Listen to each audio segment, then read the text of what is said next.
ये देखिए टार्प हमारी, ये देखो, किसी टाइम भी ये टार्प उड़ सकती है या फट सकती है। और ये टार्प रोकने की कोशिश कर रहे हैं बट इनकी टार्प रुक नहीं रही, उड़ चुकी है, पूरी तरीके से तहस नहस हो चुकी है। ये स्नो स्टॉर्म है एक तरह से, क्योंकि हवा के साथ है। मतलब हालात बहुत ज़्यादा ख़राब हैं, बाहर का हाल कुछ ऐसा है।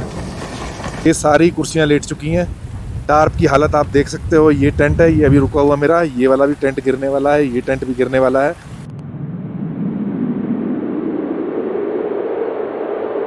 हेलो गाइस, मेरा नाम है सिमरन, मेरा नाम है सनी, और आप देख रहे हैं हमारी Delhi to Ladakh camper van series. और आपका हमारे चैनल पर कार कैंपिंग इंडिया ऑफिशियल पर स्वागत है। तो आज की सुबह हमारी ऐसी निकली कि हम अपने होटल से नहा धो के तैयार होके बिल्कुल टिच टैच फटैच होके हम लोग निकले हैं। लॉन्ड्री वॉश कर लिया है, हाँ। सारी लॉन्ड्री जो हमारी थी हमने वॉश कर ली है। अब हम बिल्कुल तैयार हैं अगले क्या लास्ट के 10 डेज, हमको 20 डेज ऑलमोस्ट हो चले हैं, अब 10 डेज और बचे हैं। तो चलिए हमारे साथ इस सीरीज में बनिए रहिए, आपको अच्छे अच्छे नज़ारे दिखाते हुए अपनी कैंपर वैन की जर्नी आज शुरू करते हैं। हमारा पहला स्टॉप आ चुका है और वो है दीपक ताल। ये मेरे बैकग्राउंड में दीपक ताल आपको दिख रहा है। ये एक ब्यूटीफुल स्टॉप ओवर है। जो लोग आगे पूगा वैली, बारालाचला पास करना चाहते हैं उनके लिए एक स्टॉप ओवर है, और आप यहाँ पे रुक के मैगी खा सकते हो, थोड़ी बहुत पेट पूजा कर सकते हो, और यहाँ पे अगर रुकना भी चाहो, अगर आपके पास टाइम है तो रुक भी सकते हो, जो कि हमारे पास नहीं है। इसलिए हम लोग आगे भागेंगे क्योंकि आगे शायद सूरज ताल आने वाला है। अभी सूरज ताल आएगा, बारालाचला पास आएगा, घाटा लूप्स आएंगे, मोरे प्लेन्स आएंगे, तो बहुत कुछ है अभी।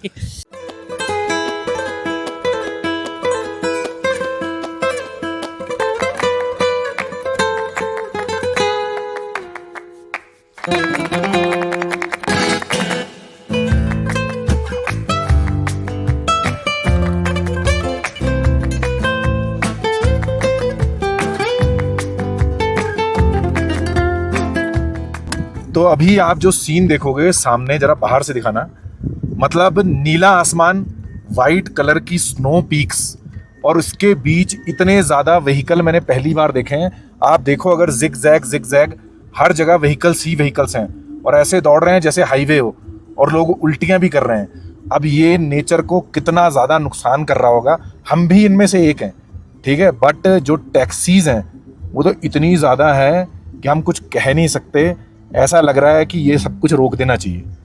रोक इसलिए देना चाहिए कि अगर इतना ज़्यादा पोल्यूशन यहाँ पे होने लगेगा तो क्या ये चीज़ें हमारी या हमारे बच्चे जो पीछे बैठे हैं उनके देखने के लिए बचेगी या नहीं बचेगी। अभी आप देख सकते हो कि मैं एक जगह रुक गया हूँ, हॉल्ट ले लिया है मैंने, बट प्रॉब्लम क्या है?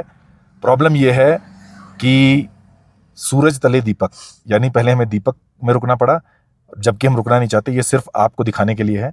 अब हम रुके हैं सूरज ताल। ये रहा आपके सामने सूरज ताल, ये हाफ फ्रोजन है, वो देखिए नीचे आपको दिख रहा होगा, ठीक है, और ये रहा आसपास का व्यू। हम ऑलमोस्ट बारालाचला पास पहुंच चुके हैं, प्रॉपर उस पॉइंट पे तो नहीं पहुंचे, हार्डली कुछ मीटर्स रह गया होगा। बट आप एक सीन देखो, सीजन के टाइम यहाँ पर प्रॉपर ऐसी भीड़ है जैसे मुझे ऐसी फीलिंग आ रही है कि मैं दिल्ली के कनॉट प्लेस की किसी जाम में फंसा हुआ हूँ। ठीक है, साल में 2 महीने होते हैं टूरिस्ट के लिए, बट इतनी ज़्यादा ट्रैफिक और सारी गाड़ियाँ ही गाड़ियाँ, तो पता नहीं अब मैं कितना सही हूँ या गलत हूँ कि यहाँ पर पॉल्यूशन लेवल जो बढ़ेगा, ठीक है, क्योंकि दोषी उनमें से एक मैं भी हूँ, क्योंकि मुझे यहाँ अलाउ किया गया। अगर मुझे अलाउ नहीं किया जाएगा तो ऑब्वियस सी बात है यहाँ पॉल्यूशन नहीं फैलेगा, ठीक है। तो यहाँ पर या तो जो रोप वे होते हैं उनके जरिए कुछ होना चाहिए, ऐसी कोई चीज़ हो जहाँ पर कि गवर्नमेंट कुछ प्रोवाइड करा रही है और इतनी सारी गाड़ियाँ यहाँ पर ना आएँ, क्योंकि अगर ये गाड़ियाँ धुआं छोड़ रही हैं, ट्रक धुआं छोड़ रहे हैं, सब कुछ कर रहे हैं, ये सारे ग्लेशियर पिघल जाएंगे। तो जी फाइनली हम लोग ने यहाँ पे फोटोशूट कर लिया है बारालाचला पास। कितने हैं? 16,040 फीट पे। अब हम लोग चलते हैं यहाँ पर, क्योंकि यहाँ पर लगी है बहुत ज़्यादा भीड़ फ़ोटोज़ खिंचवाने के लिए, तो हमने जल्दी क्लिक कर लिए ताकि दूसरों को भी तकलीफ ना हो, सबको मौका मिलना चाहिए। तो हम लोग चलते हैं इधर, हर जगह वो ब्लैक आइस हो रखी है चल चल के।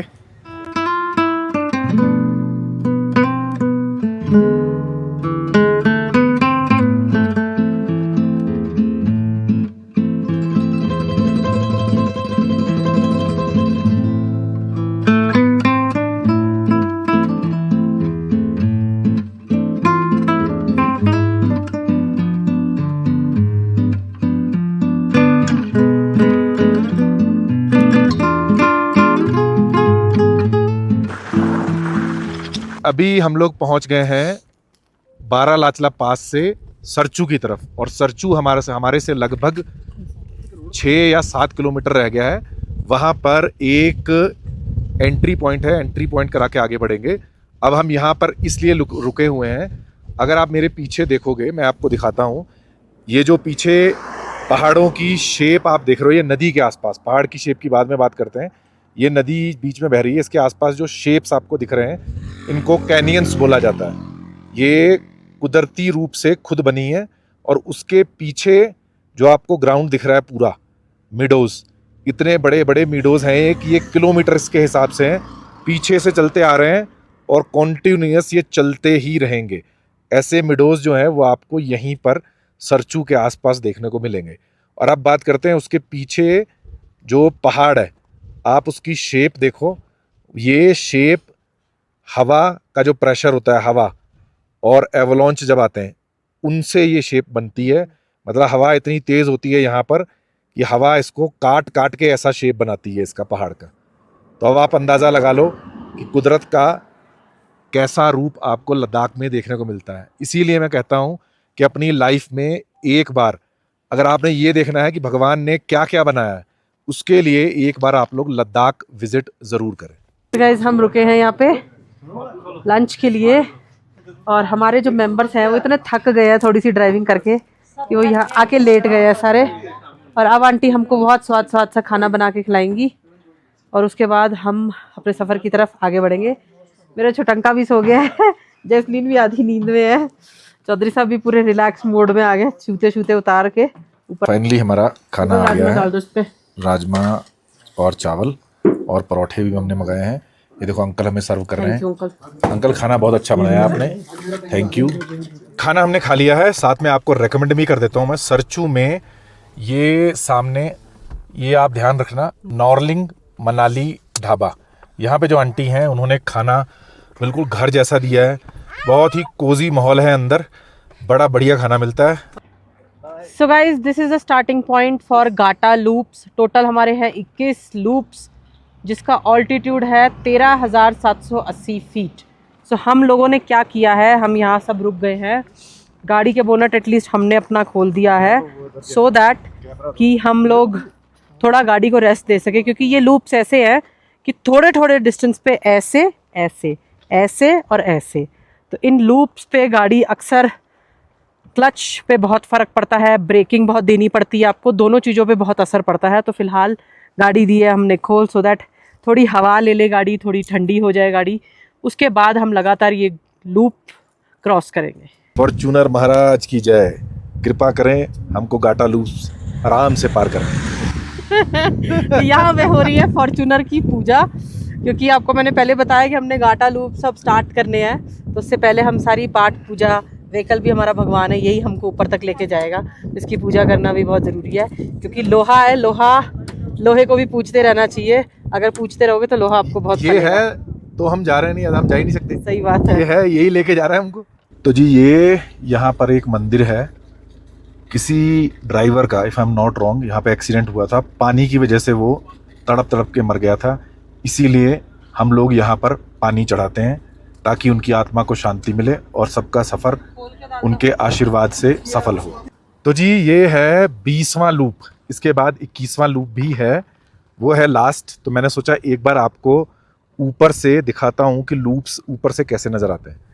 तो ये देखिए जी, ये जो लूप्स देख रहे हो आप, ये हम सारे जिग जैग जितने भी दिख रहे हैं आपको नीचे, ये सारे क्रॉस करके हम लोग यहाँ से पहुँचे हैं। यहाँ से सब कुछ आपको बिल्कुल क्लियर दिखेगा। So this is the Gata loops. यहाँ पे हवा बहुत चल रही है, अब हम लोग जाएंगे आगे की तरफ।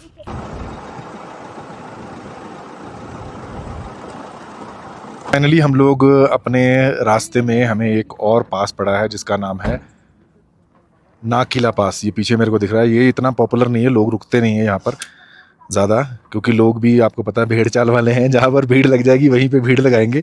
जबकि इसकी हाइट भी है 15,547। तो यहाँ पर ये पास है, यहाँ पर लोगों ने, आपने देखा होगा, छोटे छोटे से ये घर बनाए हैं। यहाँ पे आपको ये जो छोटे छोटे दिख रहे हैं पत्थर के ऊपर पत्थर, ये बेसिकली घर बनाए गए हैं, क्योंकि लोगों का यहाँ के लद्दाखी जो है उनका मानना है ये है कि लद्दाख एक ऐसा रीज़न है जहाँ पे पॉजिटिव और नेगेटिव वाइब्स दोनों हैं, लेकिन पॉजिटिव वाइब्स ज़्यादा स्ट्रॉन्ग है यहाँ पे। तो उनका कहना है कि ये हम विश मांगते हैं, जिनके घर नहीं है, जो यहाँ आके ऐसे पत्थरों के घर बनाता है उसके घर बन जाते हैं। गाइस आप मेरे पीछे देख रहे हैं ला चुंगला पास, जिसकी हाइट है 16,016 फीट, 16,616 फीट। और इस टाइम हम इतने लकी हैं कि हम जब यहाँ पे रुके तो यहाँ पर स्नोफॉल हो रही है। इधर आओ, ये देखो हमारे कपड़ों पे हल्की हल्की सी स्नोफॉल दिख रही होगी, ये बच्चों के बाल पे दिख रही है स्नोफॉल, मेरे कपड़ों पे देखो हाँ, वाइट। और अब लग रही है बहुत ज्यादा ठंड। हम लोग जा रहे हैं गाड़ी के अंदर और आगे बढ़ते हैं, क्योंकि यहाँ पे कुछ नहीं पता होता किस टाइम ऑक्सीजन की कमी हो जाए, हमें चक्कर आ जाए, कुछ आ जाए, कि वो अच्छी खासी हाइट है। तो अभी निकलते हैं आगे, और हवा होगी तेज, हो सकता है कि कोई स्टॉर्म वगैरह भी ना आ जाए। तो निकलो यहाँ से। लाचुंगला पास से हम बिल्कुल थोड़ा सा ही आगे आए हैं और यहाँ पे बहुत ज़बरदस्त तरीके से स्नोफॉल हो रहा है। हवा के साथ मिलके ये इतना ज़्यादा डेंस लग रहा है। वो सामने जो वाइट वाइट है ना, उस एरिया में ज्यादा है। हाँ, ये वाइट एरिया जो आपको नजर आ रहा है, इस एरिया में ये ज्यादा है। आगे हो सकता है इससे भी ज्यादा हमें स्नोफॉल देखने को मिले। एंड मतलब जिसकी तलाश में हम जा रहे थे वो हमारी तलाश में आ रहे थे। तो हमारे camping friends here they are. Hello Nabi ji, how are you? Good to see you, good to see you. और बनी, हेलो दीदी, क्या हाल है? बहुत आपकी गाड़ी ने हमें बहुत उदास और ये रहे हमारे प्यारे यार दोस्त मित्र। हेलो गाइस, हेलो बेबीज, हाय डैनी। तो ये है हमारे कुछ नए कैंपिंग फ्रेंड्स जिन्होंने आज हमें इस ट्रिप पे ज्वाइन किया है। तो मतलब कहते हैं बंदा दिल से जो चाहे वो उसको मिल जाता है। हम इनकी तलाश में जा रहे थे, ये हमारी तलाश में आ रहे थे। तो गाइज ये है एक और अजूबा। आप कहोगे कि इसमें अजूबे वाली क्या बात है? अजूबे वाली बात ये है कि करोड़ों अरबों एकड़ में फैला हुआ ये रोड है जिसका नाम है मोरे प्लेन्स। ये पांग के बाद आता है। मतलब रोड आप सोचते रह जाओगे, रोड खत्म नहीं होगी, इतना लंबा स्ट्रेच है इसका। अप्रोक्सीमेटली 30 किलोमीटर का स्ट्रेच है इसका, कि बिल्कुल सीधी सीधी सीधी सीधी सीधी प्लेन देखते जाओगे और साइड में बिल्कुल ऐसे वाइडर वाइडर लैंड्स आपको दोनों साइड पे देखने को मिलेंगे। रोड पे अगर आप देख पा रहे हो, मैं थोड़ा सा और जूम, ये देखिए, अगर आप देख पा रहे हो ये स्नो स्टॉर्म है एक तरह से, क्योंकि हवा के साथ है। रात के बज चुके हैं 8:30 और हम स्टिल ड्राइव कर रहे हैं, क्योंकि आज की जो हमारी लोकेशन थी, हमको जाना पूगा वैली था। हमने पहले सोचा था, हमारे कुछ फ्रेंड्स हमें मिल रहे हैं रास्ते में जो हमने आपको दिखाया, तो हमने सोचा था हम वहाँ रुक जाएंगे, बट वहाँ कोई भी कैंप साइट फ्री नहीं है, सब बुकड है क्योंकि इट्स अ सीज़न।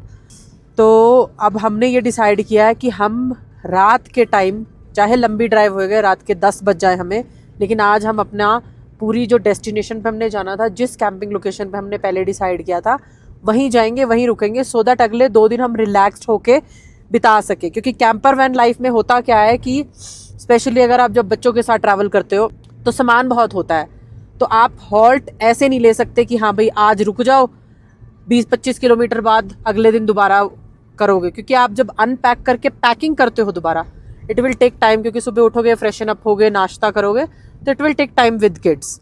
तो आपको मैं दिखाना चाहूँगी कि हम कैसे रास्तों से होके गुजर रहे हैं। बिल्कुल अंधेरा सुनसान बियाबान रास्ता है, हमें एक भी गाड़ी उस साइड से आती हुई नज़र नहीं आई है।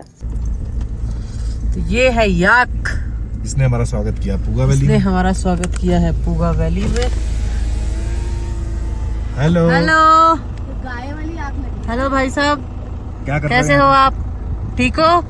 गुड, ओके बाय, कल सुबह मिलते हैं। हम आपको खाना देंगे। हेड बो किया। फाइनली हम लोग पहुंच गए हैं पूगा वैली, बट मैं आपको दिखा नहीं सकता पूगा वैली। अगर मैं आपको दिखाऊंगा तो शायद आपको कुछ नज़र ना आए, क्योंकि चारों तरफ अंधेरा है। और रात के 10:30 बजे हम लोग यहाँ पहुँचे हैं पूगा वैली में, और अभी हम लोग युद्ध स्तर पर अपनी कैंपर वैन को खाली कर चुके हैं, क्योंकि बच्चों को नींद आई है, बच्चे बहुत ज़्यादा परेशान हो गए आज। मैंने रूफटॉप टेंट भी खोल लिया है, और डिनर के नाम पर हम लोग सिर्फ बनाना और मैंगोज़ वो हमारे पास हैं, वो हम करने जा रहे हैं, क्योंकि 10:30-11 बजे इस मतलब कड़कड़ाती ठंड में हम कुछ बना नहीं पाएंगे। अभी हमें सेटल होना है, और सेटल होके सीधे सोने जा रहे हैं।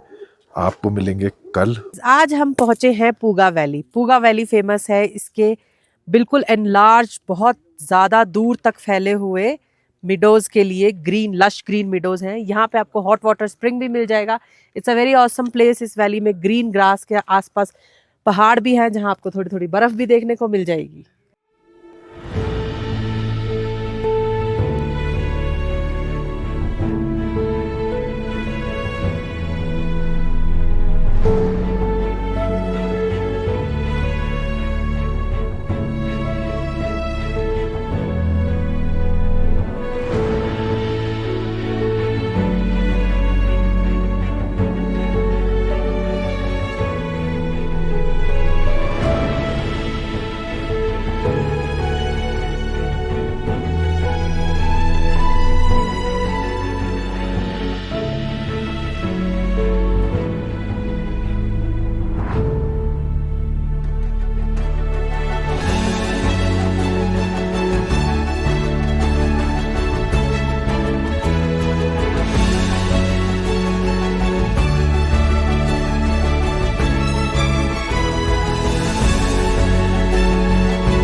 बच्चे भी उठ चुके हैं और बच्चों ने उठते ही, मतलब बच्चे हमारे कितने अच्छे हैं देखो, बच्चों ने उठते ही हमारे ये काम शुरू कर दिया है। ये देखिए, अभी फाइनल रिजल्ट देखो। फाइनल भी दिखा देंगे, लाइव दिखाएंगे। ये देखो बच्चों ने ये अपने उदित अंकल को क्या बना दिया। देखो जल्दी कर, देखो देखो, खिलाते हो, जल्दी कर, जल्दी बिल्कुल ही बच्चा बना दिया। जल्दी। हम अभी सब लोग यहाँ पे बैठे थे और डिसीजन ले रहे थे क्या खाना है क्या बनाना है। ऑल ऑफ द सडन पता नहीं क्या हुआ, 5 मिनट तो छोड़ो, मतलब 1 मिनट भी नहीं लगा। ये हालत देख लो, वो पीछे देखिए आप, ये एक टेंट ये, वो दूसरा टेंट वो झूल रहा है, वो तो गया, ये भी जाने वाला है। हमारा खड़ा है अभी ये टार्प और कुर्सियाँ आप देख सकते हो। कुर्सियाँ हमारी बिल्कुल, ये देखिए ये सारी कुर्सियाँ लेट चुकी हैं। टार्प की हालत आप देख सकते हो। ये टेंट है, ये अभी रुका हुआ मेरा, ये वाला भी टेंट गिरने वाला है, ये टेंट भी गिरने वाला है। मतलब मौसम ने 1 मिनट में ऐसी करवट बदली है कि सब कुछ उड़ चुका है, सारा सामान हमारा उड़ चुका है। तो हम इस टाइम है पूगा लेक में या लद्दाख में, आप कहीं भी हो तो आप ये समझ लो कि कभी भी किसी भी टाइम तूफान आ सकता है। एक चीज़ मैं और आपको दिखाता हूँ, ये सामने देखिए, ये कैसे ये धूल उड़ रही है, ये देखिए, ये देखिए, अगर आपको नज़र आ रही हो कैमरा में, बस ज़बरदस्त धूल उड़ रही है। और इस टाइम ये हालत है कि हम सब कुछ समेटें, और देखो सब लोग तहस नहस हो रहे हैं। ये देखो, ये सब सोच रहे हैं क्या करें कैसे करें, मतलब सारा प्लान चौपट 1 मिनट के अंदर। वो देखो मेरा टेंट गया इधर, ये वाले 2 अभी, ये वो भी गया, वो वाला टेंट भी गया उधर, ये देखो। मतलब पूरा जितने भी हमारे साथी बैठे हैं सब सोच रहे हैं कि भाई साहब ये क्या हो गया, इनका उड़ा कि नहीं उड़ा। वो देखो उधर उस साइड पे, ये देखो इधर भी इनके, ये देखो टेंट वगैरह सब कुछ उड़ रहे हैं। टार्प भी उड़ने वाली है। टार्प की आप एक बार हालत देखो, पास से दिखाता हूँ मैं आपको। ये देखो, ये देखो, ये देखिए टार्प हमारी, ये देखो, किसी टाइम भी ये टार्प उड़ सकती है या फट सकती है। तो अगर आप ऐसे, ये देखो मेरा ट्राईपॉड भी गया, अगर आप ऐसे चैलेंज झेल सकते हो तभी आप लद्दाख जैसी जगह पर कैंपिंग कर पाओगे। अदरवाइज़ आप लोग होटल्स में ही रुकिए, वो ज़्यादा बेटर है, क्योंकि आपका सारा सामान, सारा जो भी प्लानिंग बना रखी वो 1 मिनट में चौपट हो जाती है। ये देखो जी स्ट्रगल, ये अपनी टार्प कैसे पकड़ रहे हैं, ये देखो, ये देखो, ये देखो, ये देखो, वो पीछे दोनों टॉयलेट टेंट उड़ गए हैं, ये देखिए। और ये टार्प रोकने की कोशिश कर रहे हैं बट इनकी टार्प रुक नहीं रही। ये देखिए उड़ चुकी है, पूरी तरीके से तहस नहस हो चुकी है। ये हमारा टॉयलेट टेंट पड़ा है इधर, ये भी लेट चुका है। मतलब आप एक बार हवा का अंदाज़ा लगाओ कि 2 बंदे जो पोल को रोक रहे हैं वो पोल नहीं रोक पा रहे। दोनों पोल, वाइट वाले जो पोल हैं आप देख रहे हो इधर पड़े हैं, दोनों पोल गिर चुके हैं। फाइनली इनको अपनी दुकान बंद करनी पड़ी है। इनकी पूरी दुकान बंद हो चुकी है, हमारी अभी इंतज़ार कर रही है। ये टार्प अभी तक सर्वाइव कर रही है। ये देखिए, ये अब देखो, ये डिग्गी से ये यहाँ से निकल रही है धीरे धीरे टार्प। हवा का प्रेशर आप अंदाज़ा लगाओ एक बार, कितना ज़बरदस्त प्रेशर है हवा का। सब कुछ तहस नहस हो चुका है। मेरी, ये देखो मेरी पैंट कैसे फूल रही है, ये देखो, दिख रही है आपको? क्या भाई साहब, क्या हाल चाल है? All is well. इनसे पूछते हैं। ये देखिए, ये कैंपिंग करने आए हैं हमारे साथ दिल्ली से वकील साहब। इनसे हम कहते हैं ये मौसम चल रहा है ऐसा, मौसम के ऊपर कोई केस करो। अचानक हालत पूरी होगी भाई। ये अभी सोच रहे थे कि ये बनाऊंगा वो बनाऊंगा, तहस नहस हो गया सारा। वो उधर उनकी तो दुकान बंद हो ही चुकी है, हमारी अभी खुली है। ये देखते हैं कब तक सरवाइव करती है हमारी टार्प। तो इतने तूफान में हमारी कैंपर वैन के अंदर क्या हो रहा है वो सीन भी आपको दिखाऊंगा, क्योंकि हमारे साथ बच्चे भी हैं। अभी चलते हैं कैंपर वैन के अंदर और ये देखिए, ये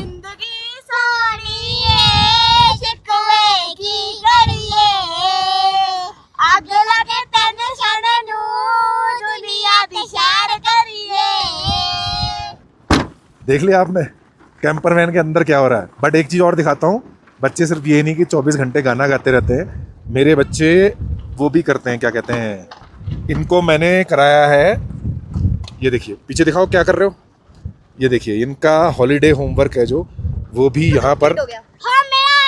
तेरा कंप्लीट, तेरी छुट्टी होगी, सब कंप्लीट पूरा। तो इंग्लिश का काम हुआ था बस, ठीक है, अभी जैस्लीन का हॉलीडे होमवर्क काफी हो गया, मैथ का सारा रह गया, मैथ का हो गया। ठीक है, सारा पढ़ा है, मैथ का हो गया, यानी बहुत कुछ पेंडिंग पड़ा है इसका। ऐसे तूफान में, ये बाहर तूफान है, अंदर पढ़ाई चल रही है और गाने चल रहे हैं। इस प्रकार हम लोग अपनी ओवरलैंडिंग एंजॉय करते हैं। ये तभी आप एंजॉय कर सकते हो अगर आपको नेचर से प्यार है, और कई बार नेचर का गुस्सा भी सहना पड़ता है। तो जी सब लोग, आपको दिख रहा होगा कोई इंसान नहीं है, 1 2 3 व्हीकल्स उधर, 4th one is mine, 5th इधर और 6th ये पीछे है। हम लोगों को ये चीज़ें एक्सपीरियंस करने के लिए बहुत बार मिली हैं। तो अगर हम अभी हीटर लगा के अंदर चले जाएंगे तो उससे हमारा जो शरीर है वो बार बार कभी गर्म कभी ठंडा, कभी गर्म कभी ठंडा। And we know very well कि ये हवा इसलिए आई है क्योंकि बादलों को उड़ाने के लिए, स्पेशली लद्दाख में जब भी बादल आएंगे तो बहुत तेज़ एक बार तूफ़ान ज़रूर आता है। तो वो तूफ़ान जो है सारे बादल्स को क्लियर करेगा, उसके बाद ये हवा है जो थोड़ी कम हो जाएगी। बंद यहाँ पे हवा हो जाए को 6 बजे के बाद हवा कम हो सकती है, वो भी हर जगह नहीं, कहीं कहीं। तब तक आपको ये चैलेंज फेस करना ही पड़ेगा। तो भाई साहब अभी हवा बंद हो चुकी है, तूफ़ान बंद हो चुका है और नीला आसमान आ चुका है, यानी कि विदिन 1 आवर हमने तूफ़ान देखा और हमने स्नोफॉल देखी और हमारे सारे टेंट कैसे उजड़ गए थे जो, वो हमने सारे दोबारा खड़े कर दिए हैं। जो जो चीज़ें धाराशायी हुई थी, सामने दोबारा से टार्प लग रही है। और अब हम लोग इंतज़ाम करने वाले हैं अपने खाने का, लंच का, जो कि हमारा तूफ़ान की वजह से, बर्फ़बारी की वजह से रुक गया था। तो अभी बनाते हैं अपने लिए लंच और इन्जॉय करते हैं अपना स्टे। और ये जो तूफ़ान वगैरह चलते हैं ये ऑन एंड ऑफ रहते हैं, ये 1 घंटे के अंदर तहस नहस करके चले जाते हैं, फिर दोबारा धूप निकल आती है। वो देख रही है उधर अपने दादा दादी को। बेबी सोना, सोना नाना, ये है हमारी प्यारी छोटी सी गुड़िया। क्या नाम क्या है इसका? तिनसिंग यंगदुन। छोटे बच्चों का असर ऐसे होता है कि ये मेरी दोनों शैतान जैस्लीन और रेवलीन अभी टैबलेट देख रही थी, इसके आते ही दोनों की टैबलेट छूट गई है। मतलब ये इसको खिलाने में इतने बिजी हो गए हैं बच्ची को कि उनको होश ही नहीं। आप उसके हाथ में दे दो, वो अपने आप खा लेगी। हाँ, फिर उसका दिल नहीं होगा अभी खाने का, उसको पेट भरा होगा। तो भाई लोगों, 2 बार हवा के साथ लड़ने के बाद तीसरी बार फिर शुरू हो रही है। अभी फिलहाल युद्ध स्तर पे काम चल रहा है। हमने कहा एटलीस्ट बन जाए हमारा पुलाव, 2 या 3 सीटी में बन जाएगा, उसके बाद बैठ के हम अंदर खा सकते हैं, उसकी कोई समस्या नहीं है। इतना बड़ा घर है हमारा, जो हमारा कैंपर वैन है वो इतना बड़ा है कि हम आराम से अंदर बैठ के चारों जने तसल्ली से खाना खा सकते हैं। हम बना रहे हैं इस वक्त बहुत सारी वेजीज डाल के पुलाव, बट मैंने रवू को ये कहा है कि हम आलू वाले पुलाव चावल बना रहे हैं बस, क्योंकि अगर उसको मैं बोलती सब्जियां डाल के पुलाव बना रही हूँ तो वो बिल्कुल भी नहीं खाती।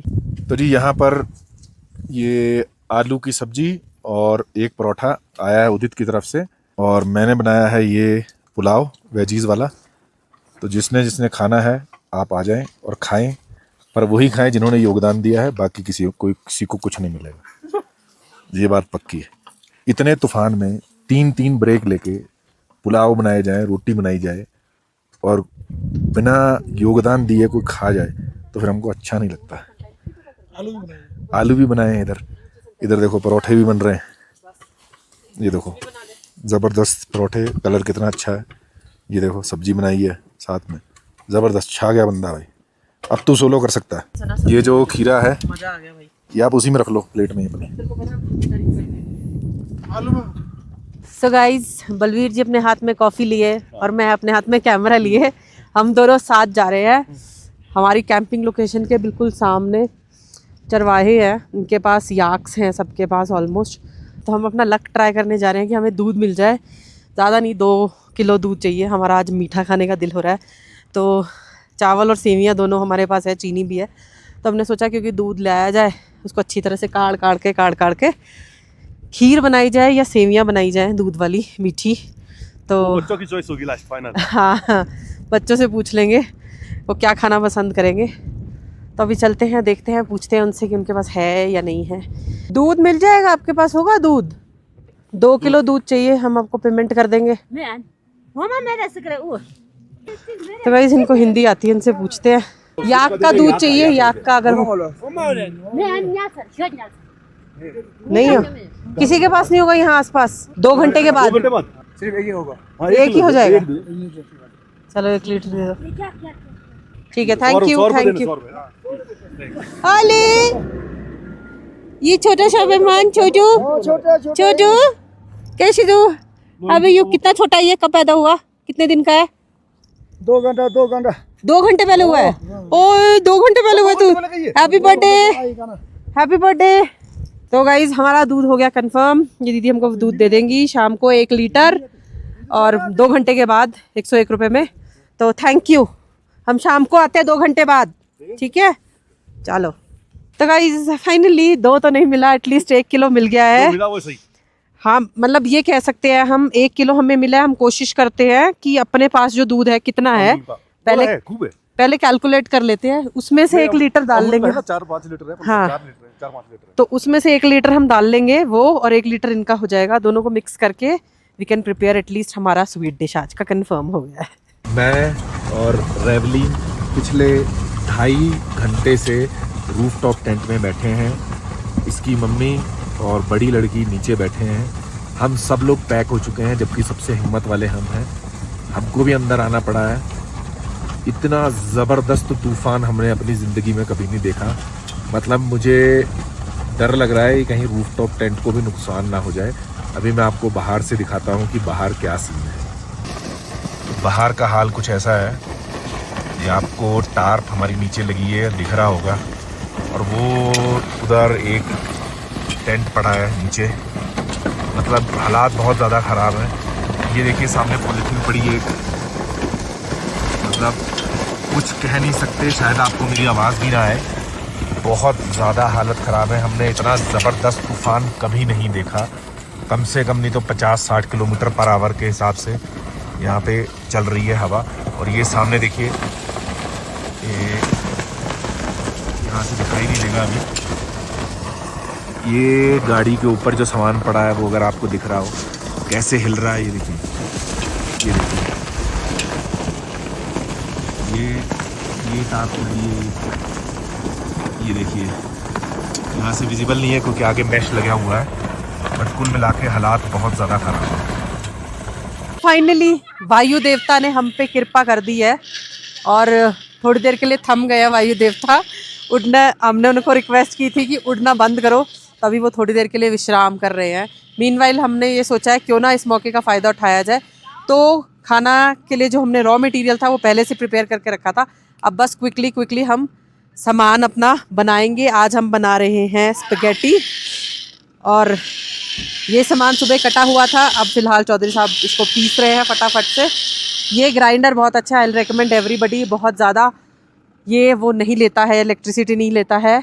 जो आपका इको फ्लो है नॉर्मल, रिवर प्रो मैक्स आराम से चलेगा, मुश्किल से 1% बैटरी जाती है एक यूज़ में। तो बच्चे अभी तक खेल रहे थे, अब उनका दिल भर गया खेल खेल के, बनी भी बाहर आ गया। धीरे धीरे हमारे मेंबर्स भी बाहर आ रहे हैं और अब चौधरी साहब सबको चिढ़ा रहे हैं। स्पैगेटी हो गई है बिल्कुल तैयार, सब कुछ यहाँ भी हमने समेट दिया है सो दैट हम खाना खा के सीधा सो सके, क्योंकि इट्स ऑलरेडी ऑलमोस्ट 10:30। तो रवू ने कहा कि मैंने स्पैगेटी नहीं खानी तो उसको मैगी दिया है, और बाकी हम सब इंक्लूडिंग बनी हमारे साथ यहाँ खाएगा बैठ के स्पगेटी विद कॉर्न्स। तो अब हम करते हैं अपना डिनर एंजॉय, आप करो हमारा वीडियो एंजॉय। अगर आपको हमारी वीडियोस अच्छी लग रही है तो don't forget to like, share and subscribe our channel, that is Car Camping India Official, and do follow us on Facebook and Instagram as well.